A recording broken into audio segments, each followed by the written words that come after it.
శ్రీ గురుదత్త పీఠం ఛానల్ని సబ్స్క్రైబ్ చేసుకున్నటువంటి వారందరికీ కూడా ఆ దత్తాత్రేయ స్వామి వారి యొక్క అనుగ్రహం ఉండాలని కోరుకుంటున్నాను. ఈరోజు నేను అల్టిమేట్ గోల్ అనేటువంటి ఒక తెలుగు షార్ట్ ఫిల్మ్ని చూడడం జరిగింది. అయితే అందులో ముస్లిమ్స్ కానీ క్రిస్టియన్స్ కానీ ఎంత క్లారిటీగా ఉన్నారంటే ఇదేమీ యాక్టర్స్తో చేసినటువంటి షార్ట్ ఫిల్మ్ కాదు.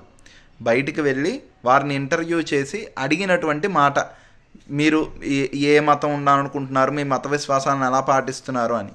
వాళ్ళందరూ కూడా చాలా చక్కగా క్లియర్గా ఉన్నారు. మా క్రిస్టియానిటీయే ఉండాలి, తర్వాత ఎప్పటికైనా లేదా మా ముస్లిం మతమే ఉండాలి భూమి అంతటా అని. కానీ హిందువులు ఎలా ఉన్నారంటే, భగవద్గీత మేము చదవలేదు, మాకా హిందువులు కాకుండా అందరూ ఉండొచ్చు, హిందువులు ఉంటే ఏంటి అందరూ కలిసి ఉండాలి మాకు అని సెక్యులర్ కుక్కల్లా మాట్లాడుతున్నారు. మారండ్రా బాబు, సనాతన ధర్మాన్ని కాపాడండి. జై శ్రీరామ్.